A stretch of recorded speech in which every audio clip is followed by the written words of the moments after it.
Okie dokie. Today we are going to do the Chapter 2 review, which is one of your assignments. You'll see it just like in the regular spot. It'll be the assignment right after section 2.7. Then right after the review, Chapter 2 review will be the Chapter 2 test. So both of those things along with 2.7 are due this Sunday at midnight. So 2.7, Chapter 2 review, Chapter 2 test are all due Sunday at midnight. And don't forget also when you do take your test to send me somehow your scratch sheet. We did a test run the other day and I sent somebody, I just took a random picture and sent it through text to her email, and she received it in her email just like she would any other email that had been sent. So you can always just take a picture with your phone and then attach that picture to a text message and send it to my email.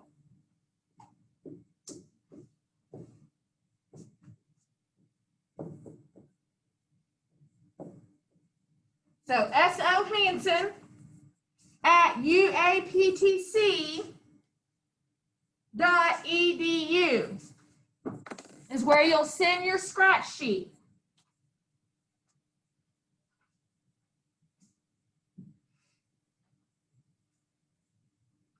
Now, the review that we're going to work today, the questions are shuffled all between sections 2.1 and 2.7.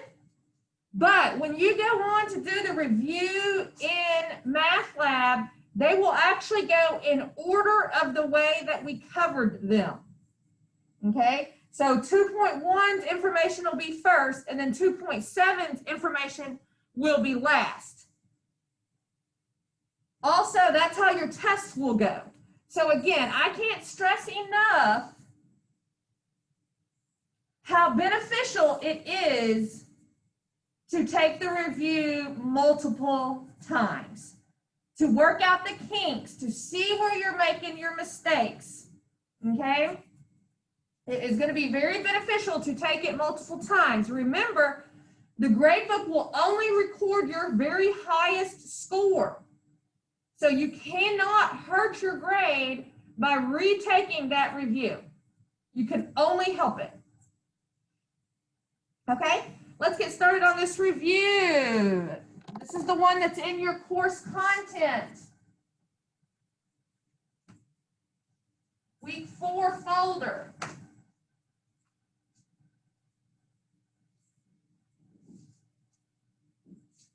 All right, the first problem on this review, and again, this one's going to be jumbled up. The one on your, in Math Lab will not.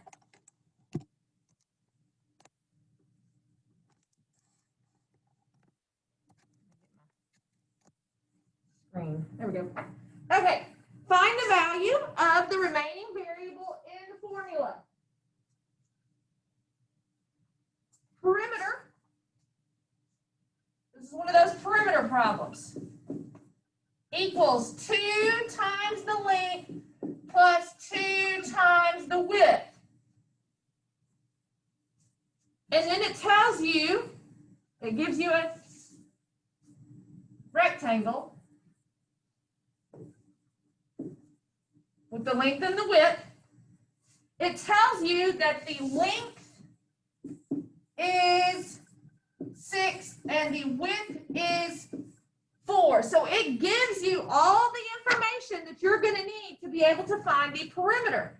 Because remember, I'm just going to replace this L in the formula with 6, and I'm going to replace this W in the formula with 4. And then do the math. So let's see, I'll have perimeter equals 2 times the length, and the length they told me was 6, plus 2 times the width, and again, they told me that the width was 4, so I can replace that with a 4. Now we're just going to remember to follow your order of operations, which means do your multiplication first. So here I have 2 times 6, which gives me 12, plus 2 times 4, which gives me 8, and then add the 12 and the 8 together. So the perimeter of that rectangle would be 20.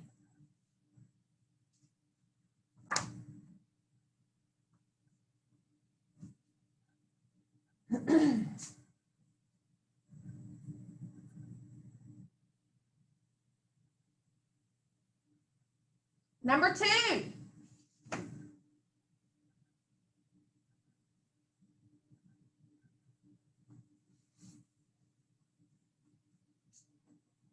Solve the equation and check your solution. So let's solve this. We have 7x minus 2. Then we have an open parentheses, x minus 5, close, equals 5x plus 2.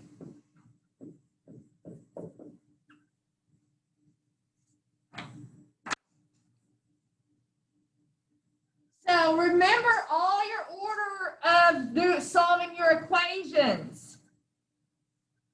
The first thing I would look for is for fractions, but I don't see any. The second thing you always look for is parentheses.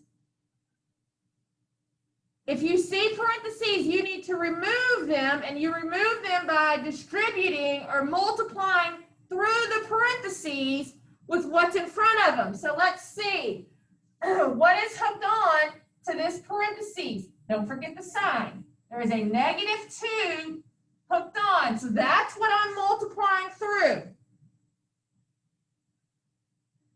This 7x will just come down. -2 times x gives me -2x. Remember, you always got to watch your signs. I've got -2 times -5, which gives me a positive 10.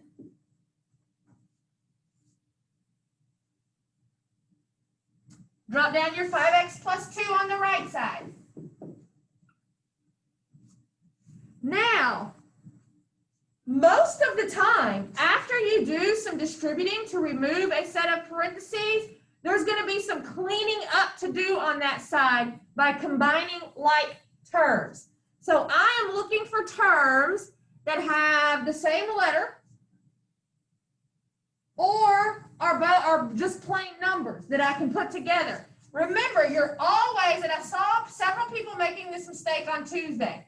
So what I would encourage is to go ahead and bring down your equal sign right here, then look in front of it, because I saw some people trying to move or add the 2x to this. We're not trying to cancel it out. If they are on the same side of that equal symbol, you are just putting them together. You're not trying to cancel anybody out yet. Okay? So if I'm just putting this together, you use that symbol. Whatever that mathematical symbol is, that's what you're using. So if I put 7x minus 2x, that's just the same thing as saying 5x. So once again, I can't stress it enough. Bring your equal sign down. If you have like terms on one side, put them together. This plus 10 doesn't have anybody to go with, so I'll just drop it down. I can't clean up anything over here. I can't put those together.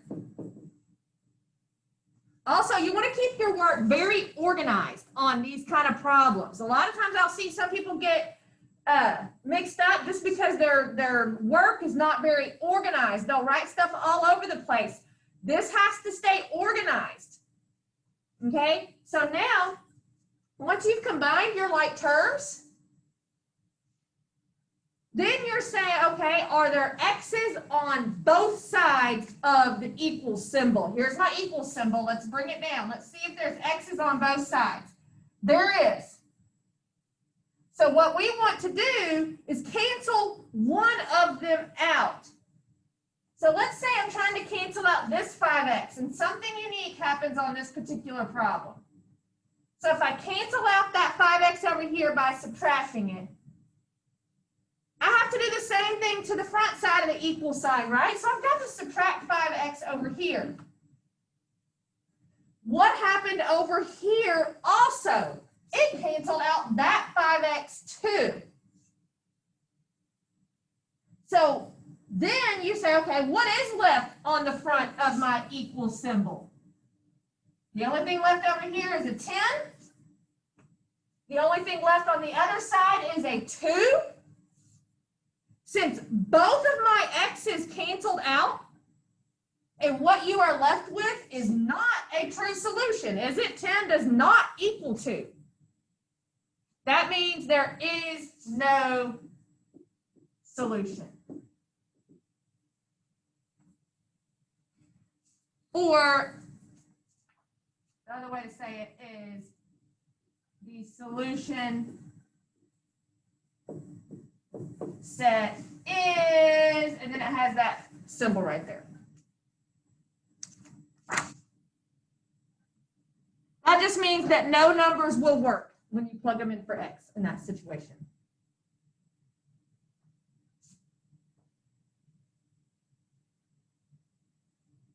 All right, number 3 is another formula problem, and it gives us the formula.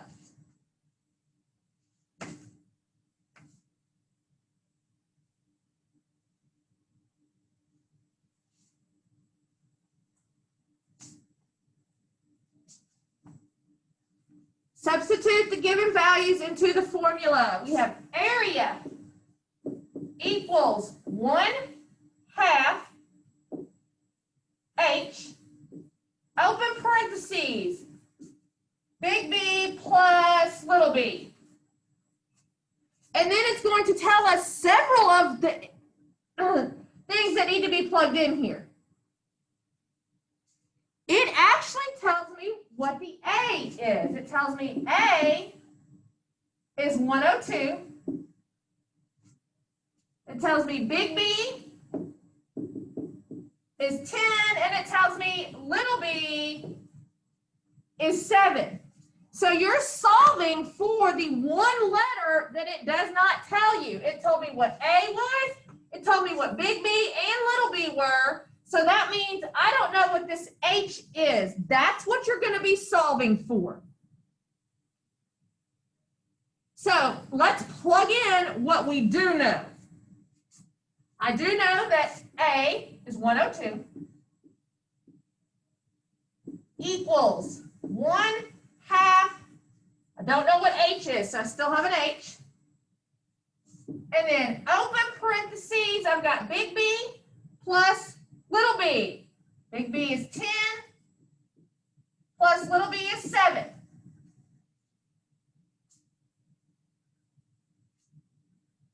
Now we want to solve this for H. Just take it one step at a time. Look inside these parentheses here. 10 plus 7. I can go ahead and do that. That's the same thing as just saying 17. So I'm going to rewrite this whole entire thing, but I'm going to turn that into 17. So I have 102 equals 1/2 H times 10 plus 7 is 17.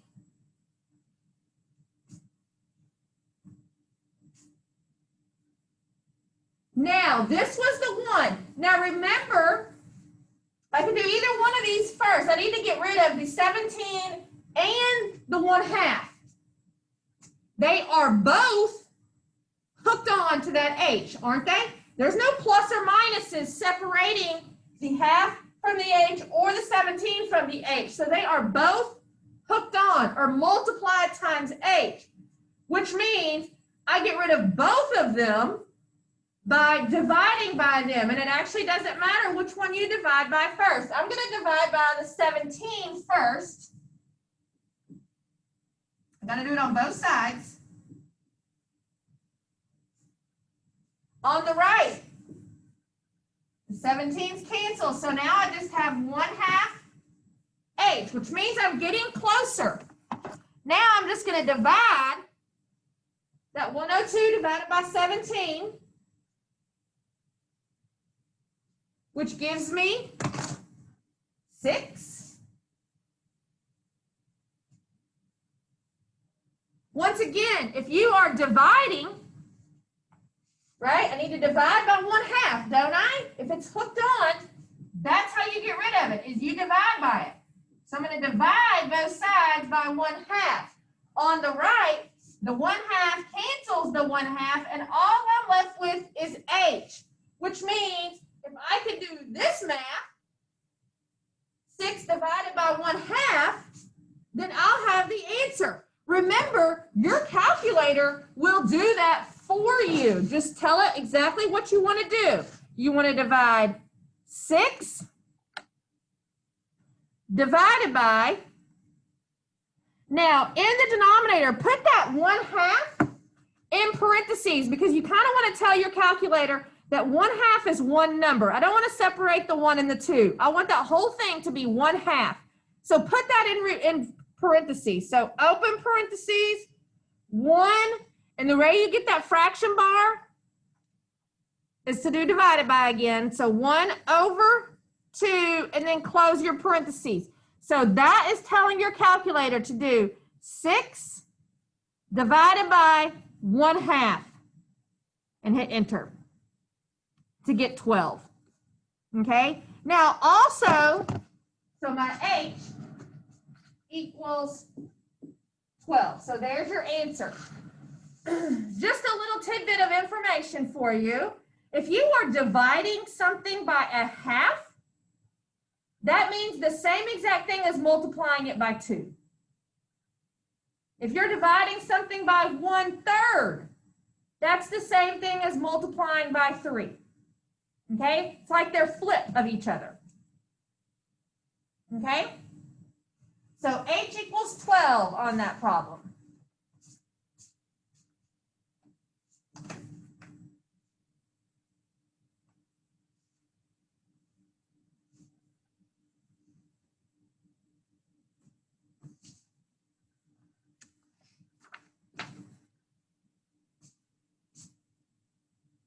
All right, number 4. Solve the problem, give the equation using x as the variable, and then give the answer. So this is one of the problems where the first part of the question is going to tell you to actually write out the equation that you're going to come up with. You've got 2 less than 4 times a number.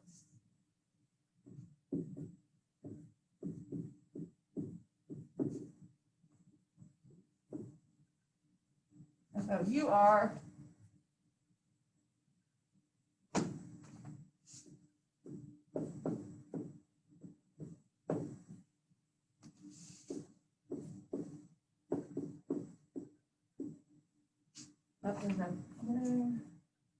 two less than 4 times a number is equal to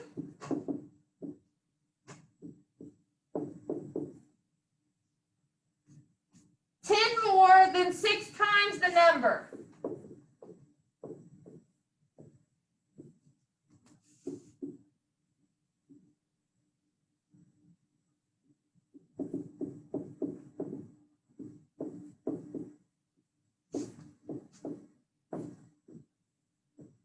Okay, now when we did this section where it gave us a sentence and then we were going to translate that sentence into an equation, remember the first thing that we always look for, the first thing we're going to look for is where are we going to put our equals sign?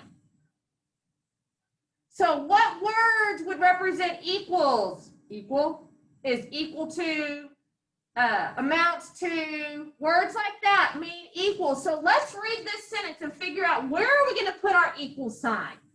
2 less than 4 times a number, there it is right there, is equal to. So put your equal symbol first. Because now what you're going to do is put the phrase that is in front of is equal to in front of the equal symbol. Then you're going to put the phrase that is behind is equal to behind the equal symbol.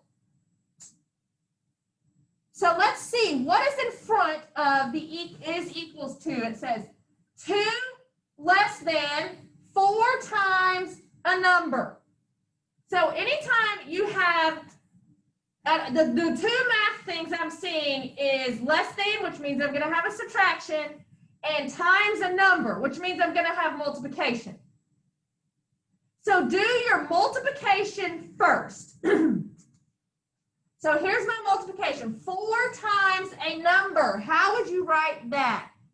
4x, right? That's how you would write 4 times a number.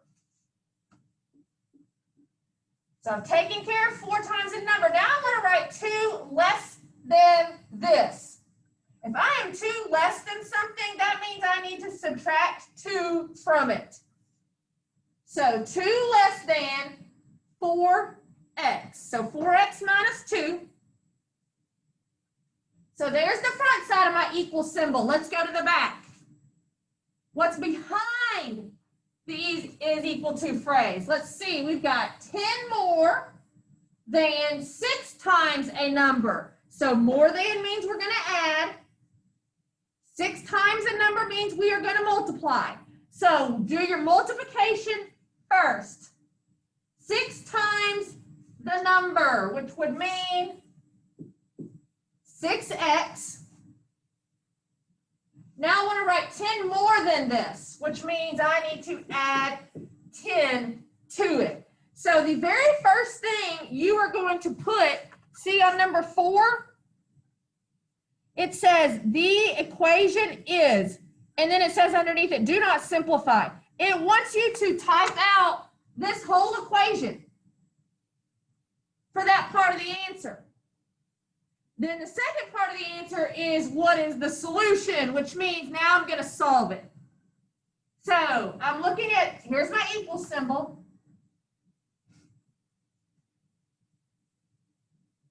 I don't have any like terms on in front of it or behind it, so I'm going to the step to where I look for x's on both sides to see if I have that.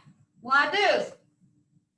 Got x's on both sides of the equal. I'm going to cancel out my small one, which means I'm going to cancel out the 4x by subtracting 4x from both sides. Remember, keep it organized. Put your minus 4x underneath the x on the other side.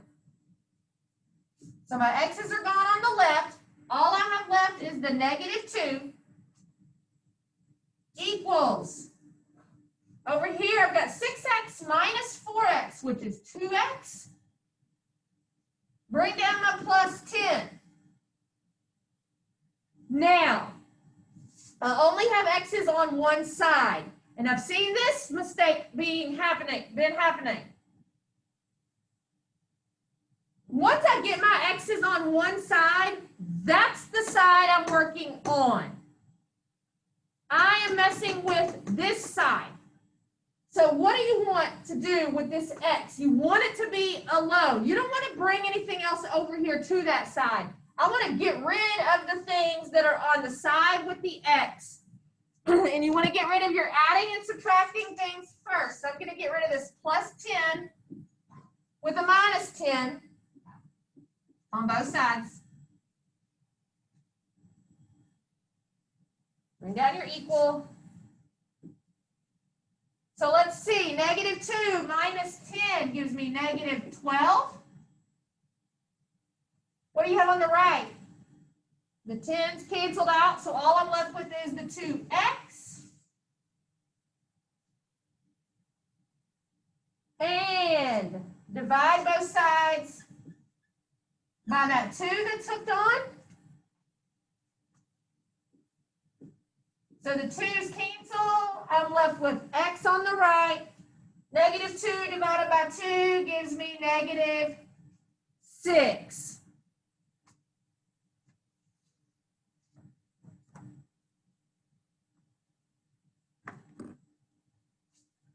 Okay?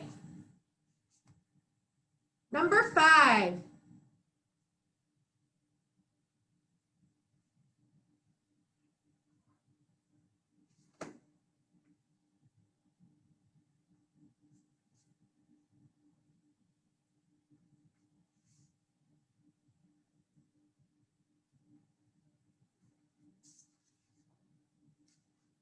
All right, right, the perimeter of a rectangle is 40 meters.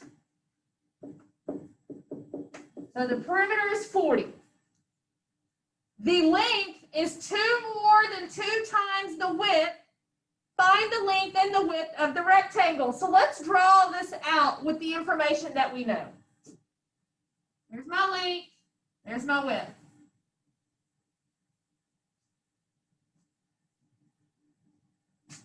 So the length, which is this side, is 2 more than 2 times the width, which is this side. Length is long, width is up and down like that. So it doesn't tell me any information about the width. So I don't know any information about that.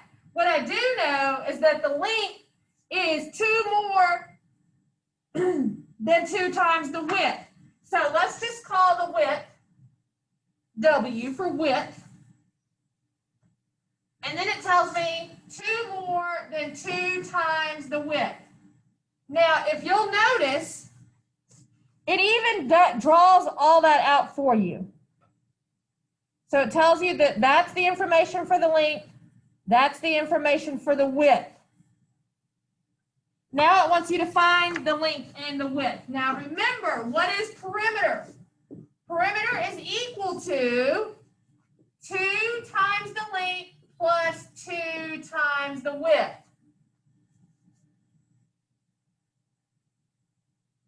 Do I know what P is? I do. It told me the perimeter was 40. Equals 2 times the length. Well, what is the length? It's this distance right here. So what am I going to put in instead of the L? What is the length? It is 2W plus 2. Now, what do I need to put around that? If I want to multiply 2 times all of that, it's going to need parentheses.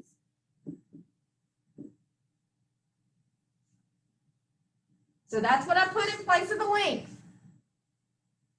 Plus 2 times the width. Here's my width length, or distance, I should say. Here's my width distance. It's just a W. So I'm just going to put it times W. Now look what we have. We have an equation we can solve.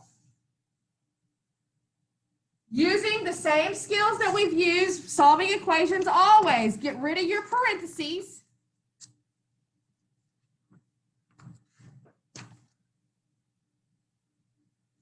By distributing that 2 and that 2. So let's just bring down the 40.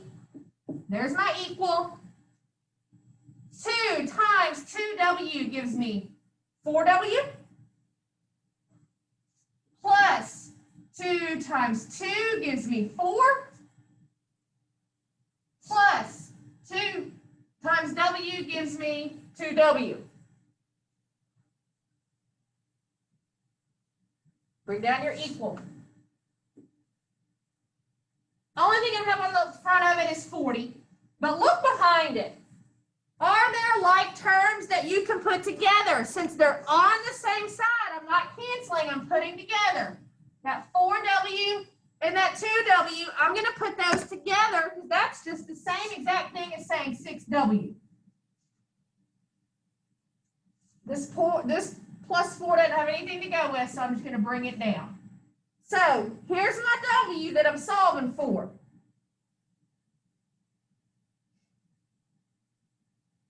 Get rid of your plus 4 with the minus 4, right? You're working on the side of the W, so minus 4 from both sides. So now I have 6W over there on the back side. In front, I've got 40 minus 4, which is 36. And my last step is to get rid of that 6. So I'll divide both sides by 6.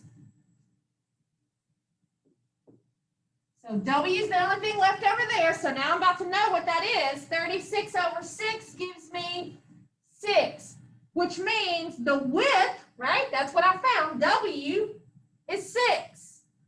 So I know that this side is 6. Well, if you know that side, can't you also use that to find the length?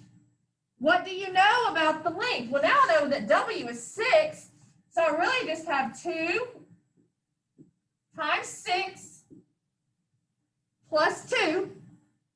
2 times 6 gives me 12 plus 2, and 12 plus 2 gives me 14. So there's your length, and there's your width. So your width is 6, and your length is 14. Now, on that problem, remember, it's going to have that drop down. There it is. So the first thing you're going to say is the width of the rectangle. You'll put 6 there. Now, after that, you'll put, it's going to give you a drop down with these choices right here, m cubed, or m squared. It's always just m on the perimeter. You're not ever going to have squared or cubed or anything like that on the perimeters. And then it'll ask you for the length, and you would put in 14 m. All right, number 6.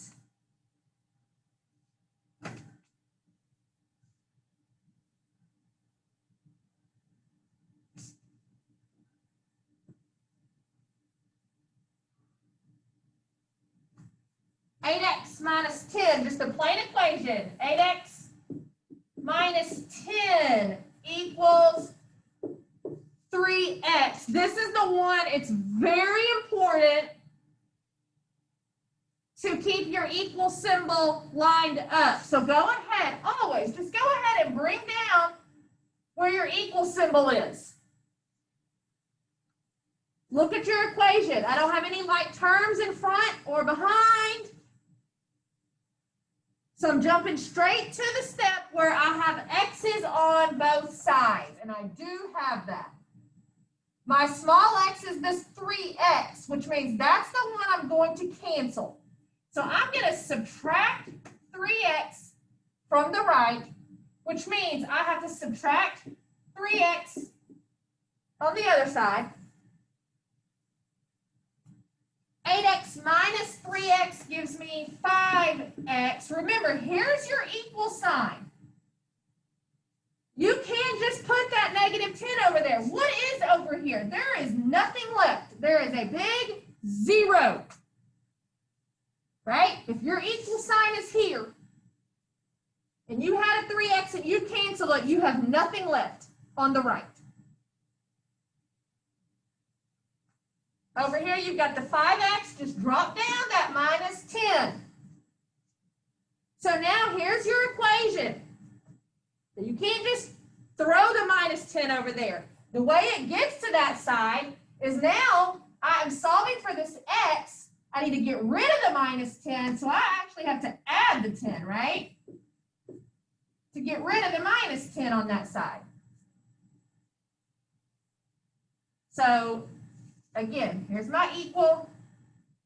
The only thing left on the front of it is 5x. The only thing left on the back of it is 10. And then divide both sides by 5.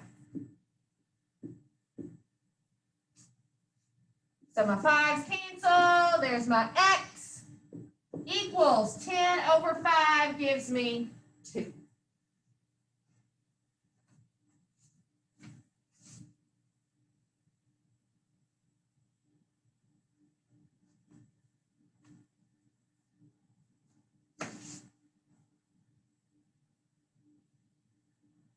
All right, number 7. This is the problems we've been waiting on. X minus 9 equals 5. This is what we did in the very first section. Look how far we've come already. This is where we started. Problems like this. We have built so much already. If I'm going to get this x by itself, I just need to get rid of the minus 9 with the plus 9. Add 9 to both sides. Bring down the x, equals 5 plus 9 is 14, and you're done.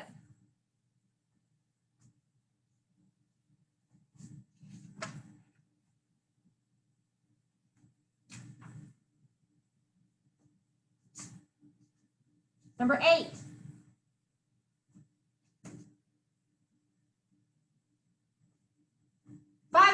plus 2x equals 63. There's my equal sign. Are my x's on the same side of the equal sign? They are, which means I'm not canceling one of them out. I'm putting them together.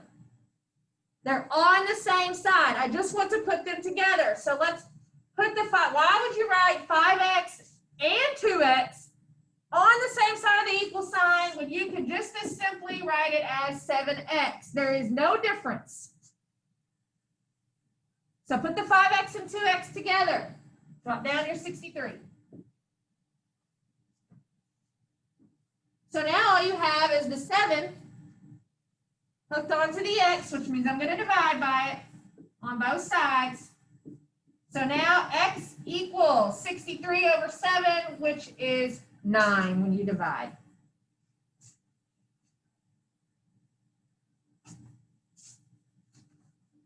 Number 9.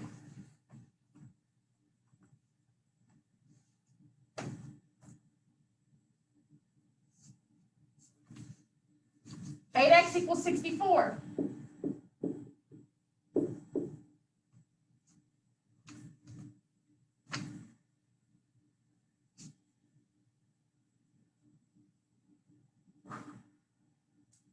Solving for x. What do you do with numbers that are hooked on to the x? That's the only thing I have to get rid of is that 8 for it to be alone. So that means if it's hooked on, I'm just going to divide by it. Both sides. Divide by 8. So x equals 64 over 8, which is 8. And you're done with that one.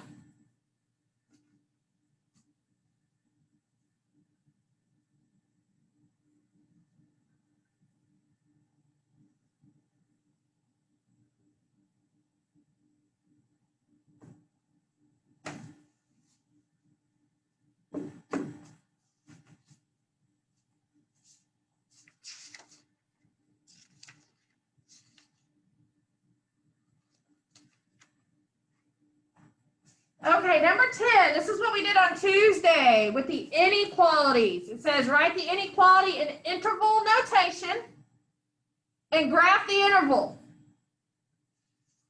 I've got -5 is less than x, which is less than or equal to 4. So this is one of those ones where the x was in between two numbers.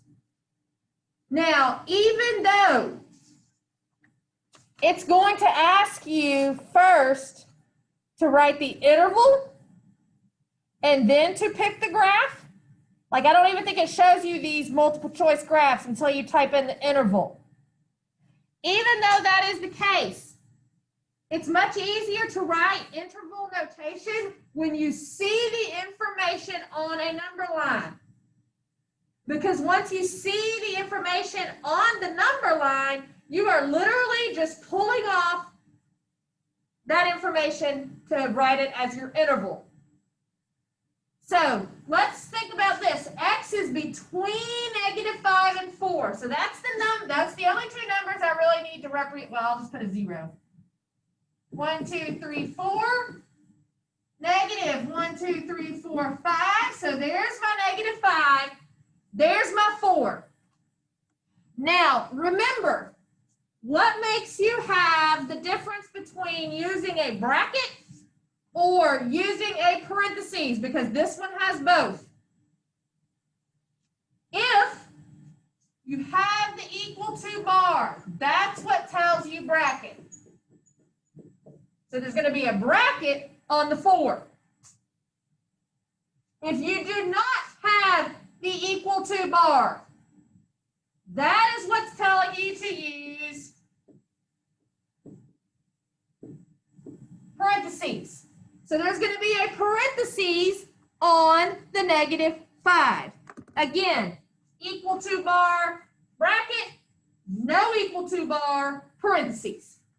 So let's go ahead and do that. Put a parentheses, and I want to include the x is all the numbers in between this. So I'm going to have all of this shaded red. I just need my opening and my closing symbols on the -5 and the 4. So my opening symbol will be on the -5, and it's going to be in parentheses. My closing symbol is going to be on the 4, and it's going to be a bracket.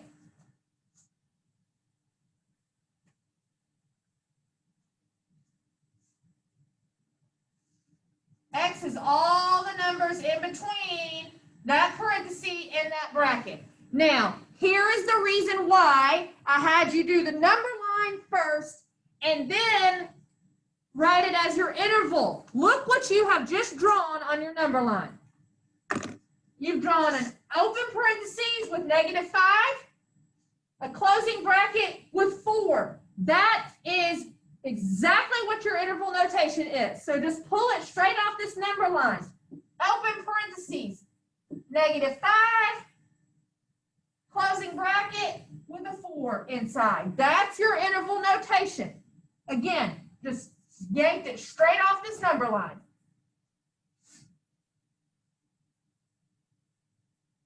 Now, you've already drawn the number line. So now you're just going to the multiple choice and picking the one that has shaded in between with a parenthesis on -5 and a bracket on 4.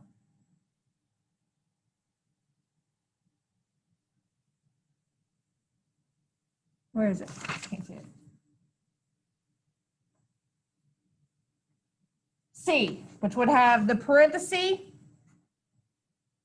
on 5, or -5, and then the bracket on 4. Okay? It'll match exactly what you have drawn right there. All right, halfway done. Number 11, another inequality.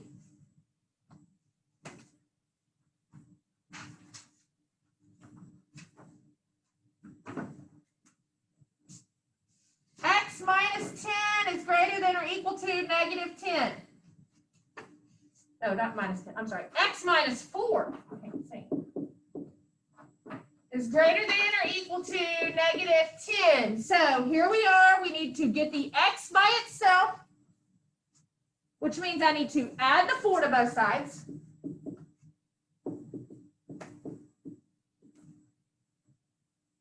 So now I need to have X is greater than or equal to -10 plus 4 gives me -6. So that's what I want to show. Let's see, it wants me to choose the correct graph first. So let's put this on a number line.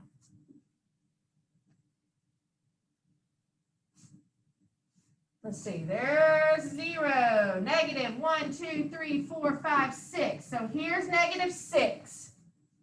Now remember, this one is different than the last one. It doesn't have the X in between two numbers.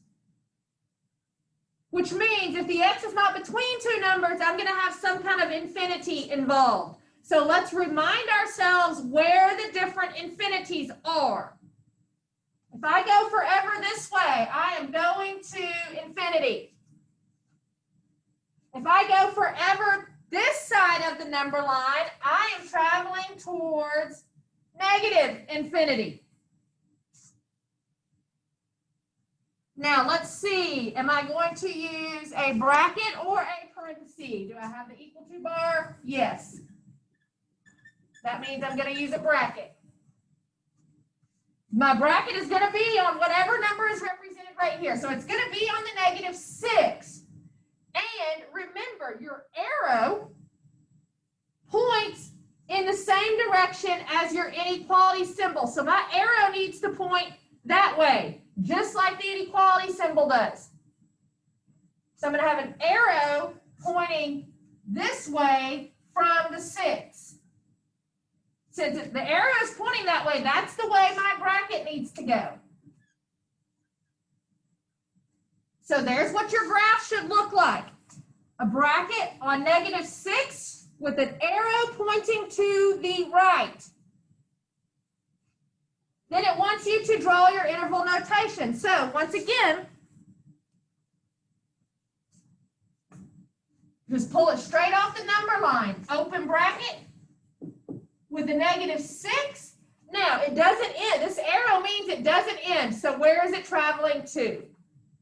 Infinity. What do infinities always have around them? Parentheses or brackets? They always have parentheses.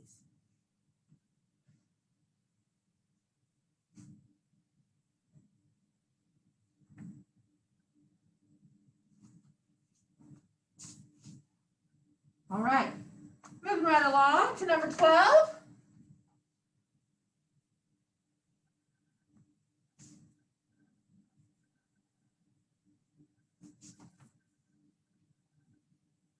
X plus 10 equals negative, open parentheses, 3x plus 3.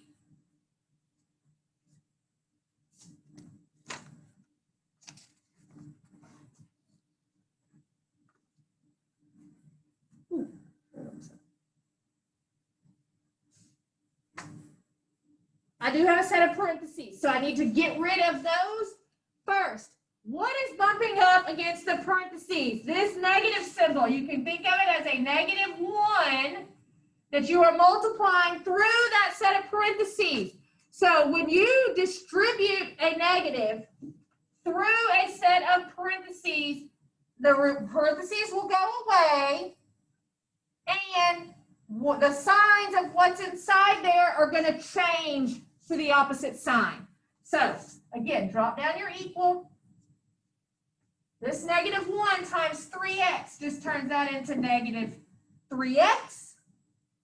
This -1 times +3 turns that to -3.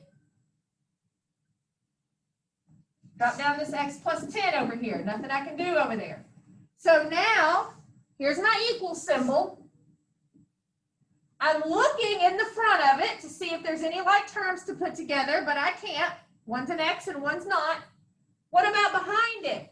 One's an X and one's not. So there's no cleaning up I need to do in front or behind. So now I have X's on both sides, though. I'm going to that step. X's on both sides. I'm going to cancel out my small one. This one's +1. This one's -3. So even though 1 seems like a small x, since that one's negative, it's actually smaller, right? It's below 0. So I'm going to knock that one out by adding 3x to both sides.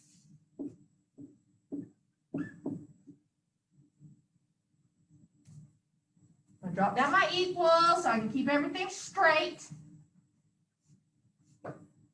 This is 1x right here. So I have 1x plus 3x, which gives me 4x. Drop down my plus 10. The x is canceled on that side. All I have left is that -3.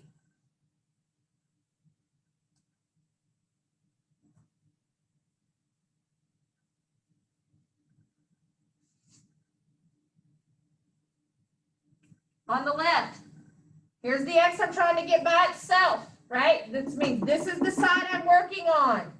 I need to subtract the 10 to get rid of the plus 10.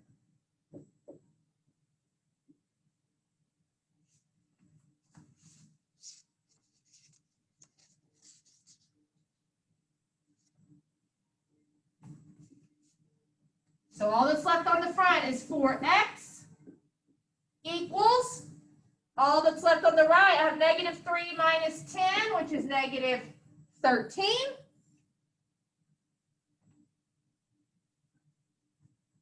And divide by 4. So x equals -13 over 4. That is in simplest terms, right? It does not reduce. So I'm just left with -13/4.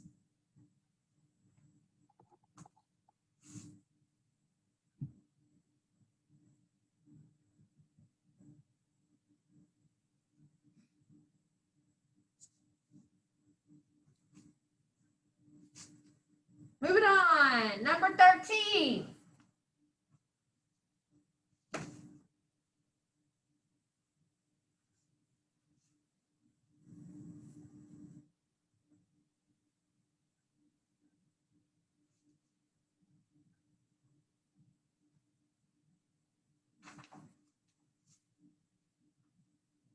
So this is back to one of the problems where it's going to give me a sentence and ask me to translate it into an equation and then solve it. It says, if 3 is added to 4 times a number,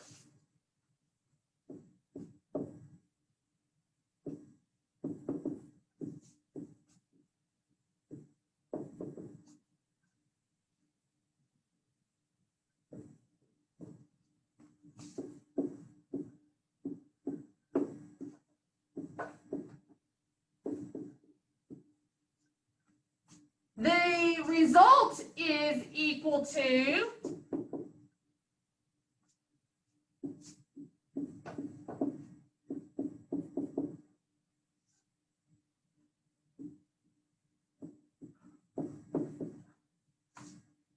7 more than 3 times the number.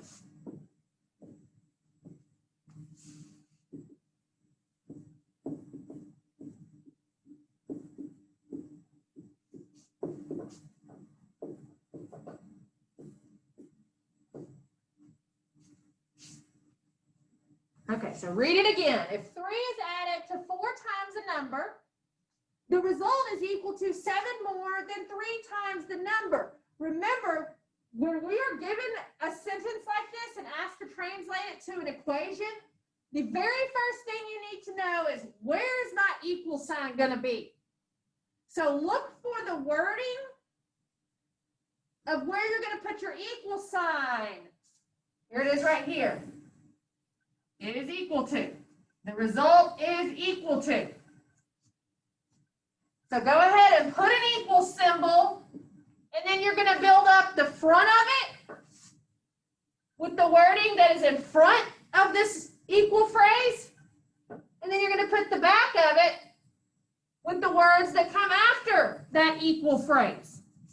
So what's in front of the equal phrase? Let's see. If 3 is added to, so there's going to be a plus, 4 times, so there's going to be a times, a number. So there's 2 things happening. I'm adding and I'm multiplying. Do your multiplication part first. So where is my multiplication? Let's see. 4 times a number.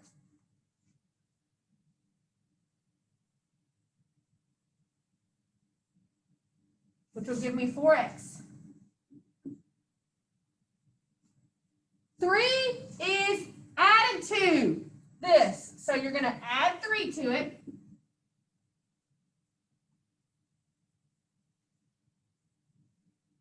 There's my equal symbol. What's going to come after it?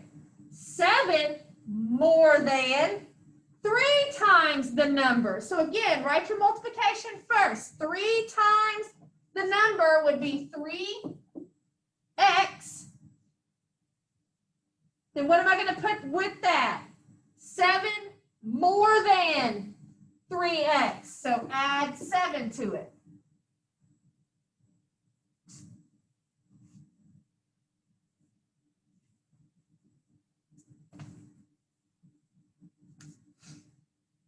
So you'll pick out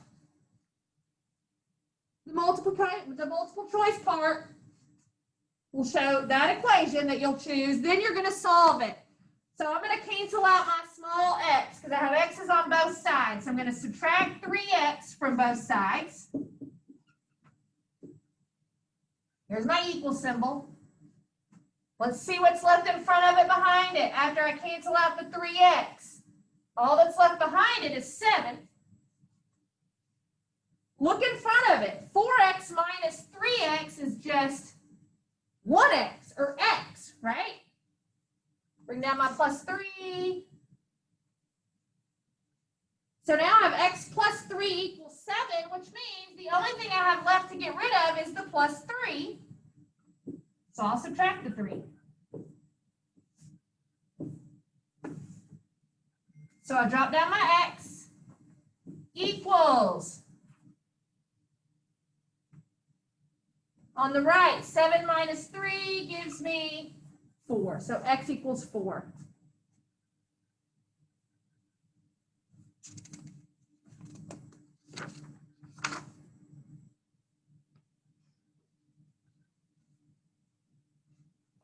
number 14.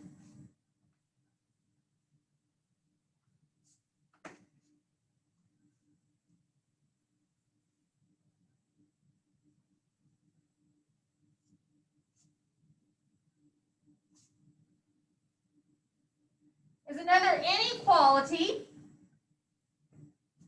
and it brings up the situation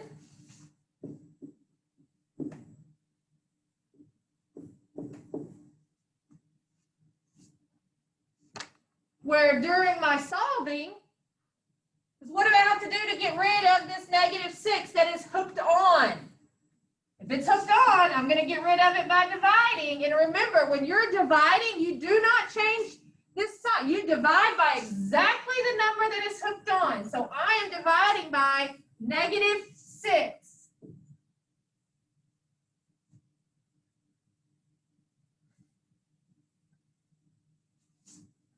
So my -6's canceled.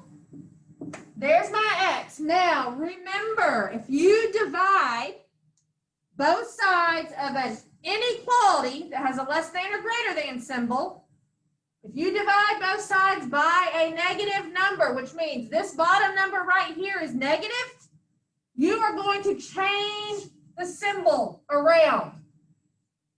So instead of less than, it's going to be greater than. 42 divided by -6 is -7.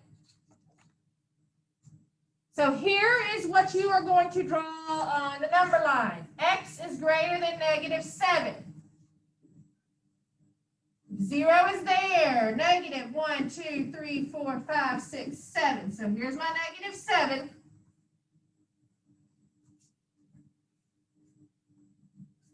So let's see. I need to decide whether or not I'm going to use a parenthesis or a bracket. No equal bar means parentheses.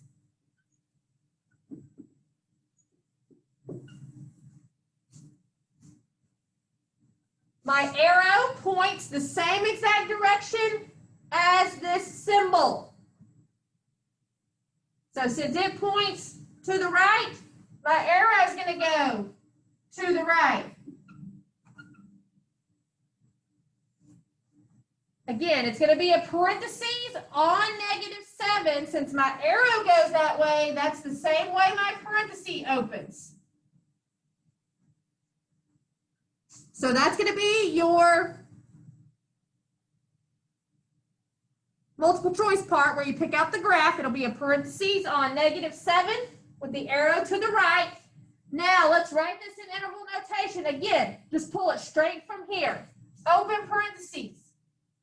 With a -7. What is the arrow going this way? I mean, I'm going towards positive infinity. And infinities always have parentheses.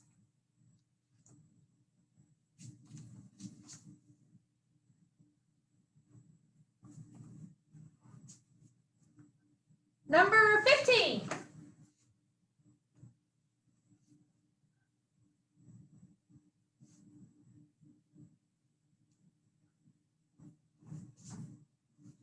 Solve x plus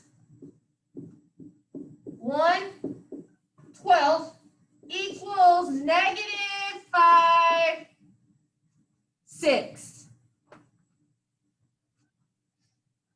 So x is actually almost by itself. There's only one thing on that side with it, right? A plus 1/12.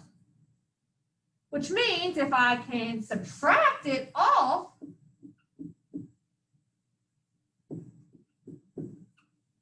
I'll be done, right? Won't -1/12 cancel out that plus 1/12? Sure it will. So here's my equal. Write it down. All I have left in the front of it is the x, which means if I can do this math, which is -5/6 minus 1/12, I'll be done. Now remember, your calculator will add and subtract fractions for you. So let's see how that should look. Negative. I'm going to put my fractions in parentheses. So I'm going to have negative, open parentheses.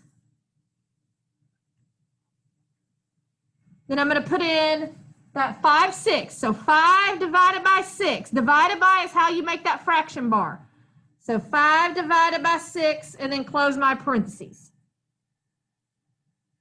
Then what do I need? Then I need, do you see what you need? Minus 1/12. So minus, and then I'm going to put my fraction in parentheses. So open, oops, that's closed. Open. I need to put in 1/12, so 1/12. So 1 divided by 12, and close. So negative 5/6 minus 1/12, hit enter. It's going to give you a weird looking decimal.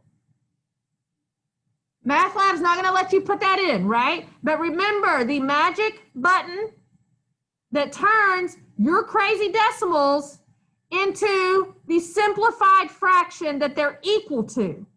Hit the math button. So math. The first thing under math says, this is what this is saying. It says, do you want to turn your answer into a simplified fraction? Sure I do. Hit enter. That says, do you want to turn your last answer, which is all this, into a simplified fraction? Yes.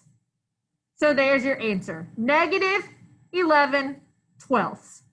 So again, use that expensive calculator that you bought. Negative 11/12.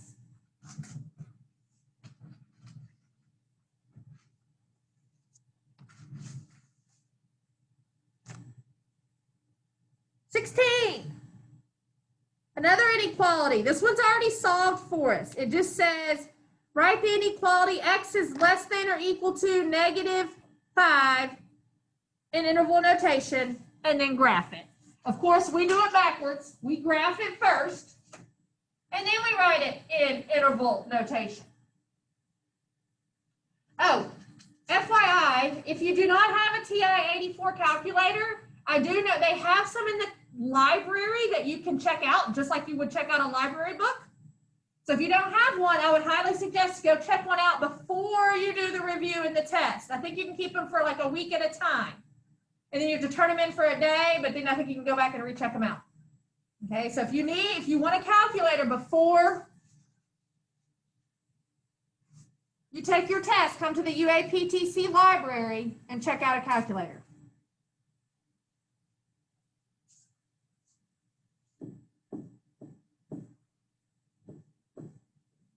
So I'm just graphing this on a number line and then writing it in interval notation. So let's see my number line. There's my 0. 1, 2, 3, 4, 5. So there's -5. Are we talking parentheses or bracket? Equal to bar means bracket. Let's draw our arrow. Which way does the arrow of the symbol point? It points this way, right? It's pointing to the left. So I'm actually drawing my arrow to the left. This one's tricky. Now I'm going to put a bracket on this -5. Now remember, your bracket needs to open up the same way your arrow is going. So if my arrow is going to the left, that's how my bracket needs to open up. So there's your bracket. That's what your number line should look like. A bracket on the -5 opening up to the left. So when I'm doing my interval notation, this is my ending. Close it, right? That's closing it out. I have to have an open symbol on this side. So where is this arrow traveling to? Remember, this side is positive infinity. Where does the left travel to? It travels to negative infinity. So your negative infinity is going to be in front of your -5, right? -5 is the end of this. It's the closing symbol. The negative infinity comes in front of it. And what always goes around all infinities? Parentheses.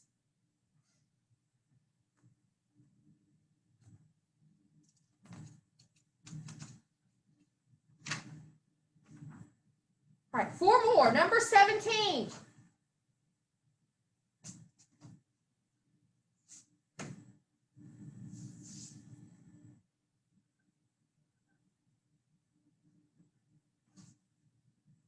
(8x plus 48)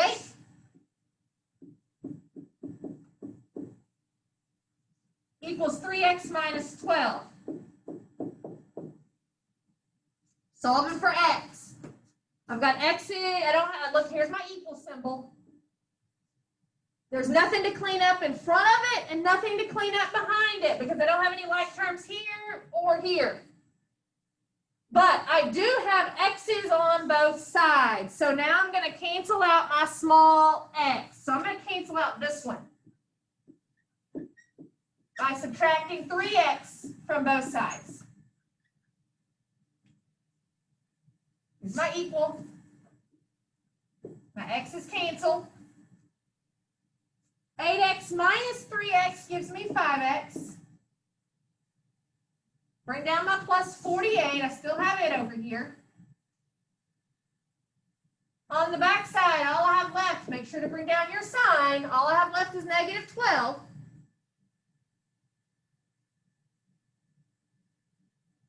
Here's the side I'm working on, right? My x's are over here, which means this is the side I'm messing with. I need to get rid of plus 48 with minus 48.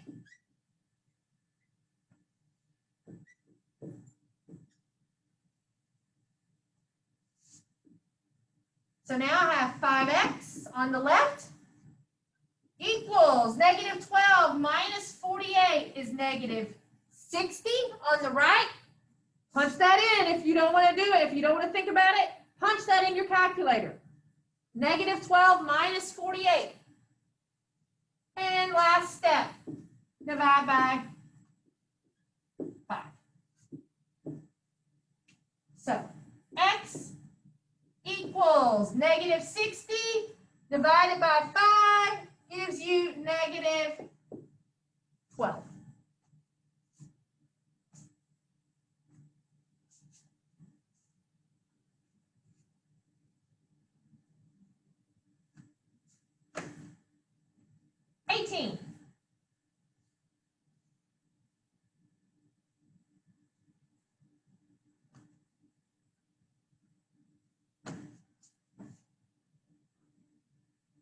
Solve the equation. Negative 6 equals t minus 18. Here's my equal sign. Look, I don't even have t's on both sides. All I have is this t. I just need it to be by itself, right? I don't want anything on the side over here with the t. Which means all I need to do is get rid of the minus 18. If I get rid of minus 18, t is going to be alone, and I'm going to be done with the problem. How do you get rid of minus 18? Add it.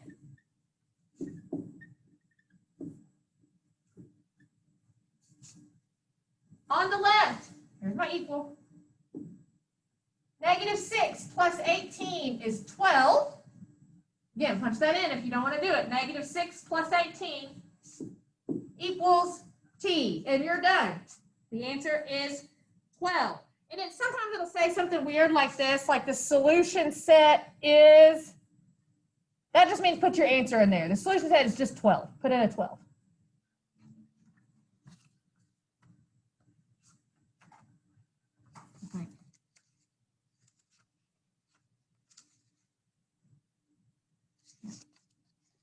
Okay. All right, remember that question in the word problem section talking about the U.S. Senate having 100 members. So it tells us the U.S. Senate has 100 members.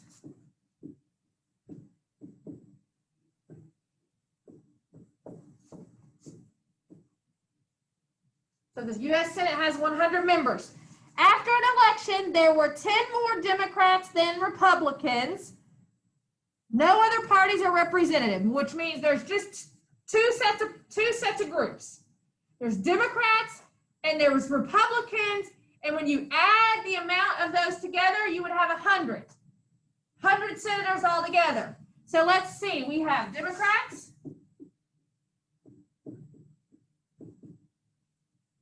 plus your Republicans. That's going to equal 100, right? That's going to equal the total amount in the Senate. So let's see what it tells us about Democrats and Republicans. All it tells me is that there were 10 more Democrats than Republicans. Does it tell me something about the Democrats? Yes. It tells me there's 10 more of those than Republicans. Does it tell me anything at all about the number of Republicans? No. I don't know anything at all about the number of Republicans, which means I'm going to just call them the X. Because now that I've called them X, I can write something for the Democrats. What do you know about the Democrats? How are they related to the amount of Republicans that you have? There's 10 more of these. Which means if the Republicans are X, there is that many Democrats plus 10 more of them. Right? The same amount of Republicans, but I need to add 10 to it. So here's what represents my Democrats, X plus 10. Here's what represents my Republicans, X. If I add them together, that's how much I would have to get the whole Senate, which is 100.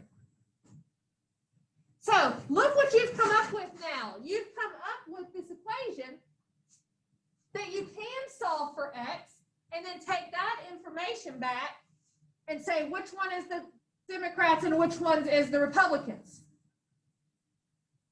Here's your equal symbol. Can you clean up in front of your equal symbol? Are there more than one X? Can you put some X's together to clean it up? Yeah, I see X's in 2 spots. Each of them is represented by 1. So if I put them together, I actually have 2X. Bring down my plus 10 equals 100. Still solving for X. Bring down your equal sign so you can keep it straight. Remember to get rid of your pluses and minuses first. So I'm going to get rid of plus 10 with a minus 10. So now, on the left, I just have my 2X equals. On my right, I have 100 minus 10, which is 90.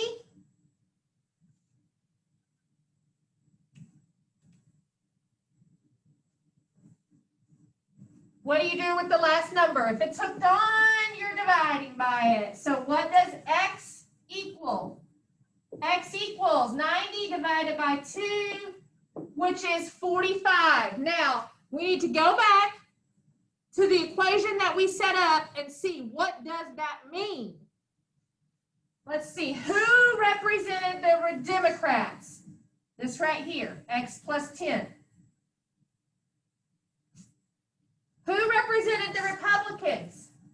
Just X did, right? So now I know what X is, which means I know exactly how many Republicans there were. If the Republicans were X, that means there were 45 of them.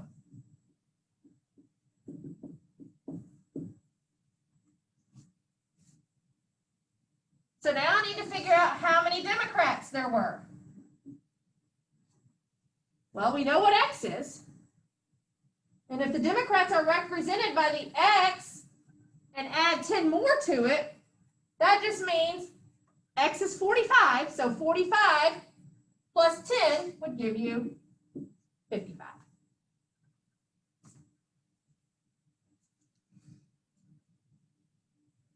All right, last one. We're going to finish right on time.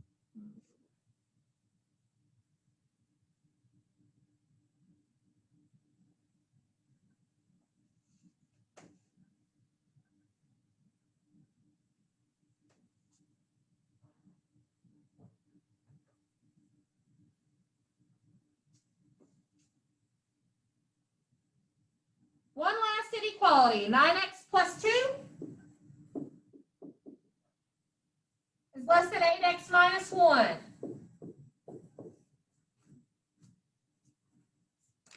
So before we can think about this on the number line, we got to figure out what x is.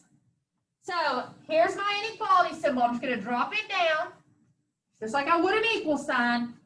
Cancel out the small x. So let's get rid of that 8x by subtracting 8x from both sides.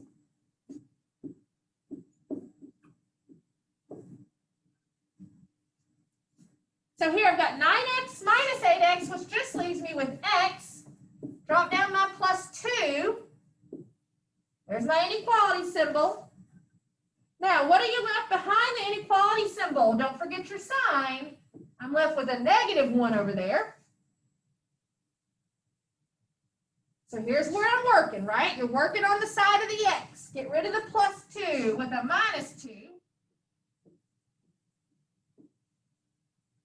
So all that's left in front of the symbol is your x is less than negative 1 minus 2 is negative 3. So once you solve it, remember, it's going to ask you for the interval notation first, but we do it backwards. We do the number line first. Let's see, I need a negative 3. So 0, negative 1, 2, 3. So here's negative 3.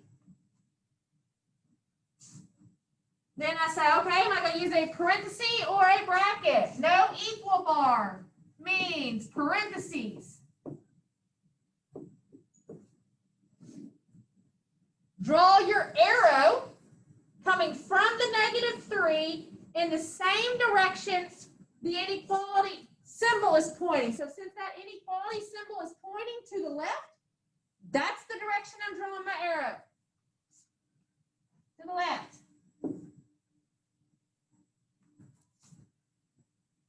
That'll help you, that'll show you which way to open up your parenthesis. If my arrow is to the left, I'm opening up my parenthesis to the left. So that's what your number line will look like. Now remember, this is exactly where your interval notation comes from. Look, that's a closing symbol, right? That's the end of it. So negative 3 with a closing parenthesis, which means you need something in front. Where is this arrow going to? It's going to the left forever. So that's where your negative infinity comes in. And infinities always have parentheses. Okay? All right. Good luck on your review.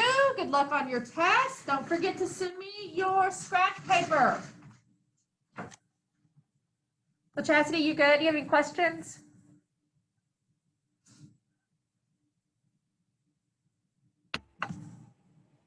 I had a couple 2.7 homework. I forgot what number it was, but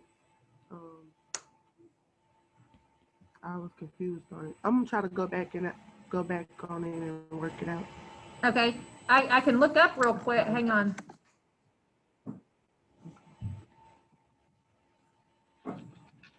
I can look. I got half of the problem right on both of them. You what?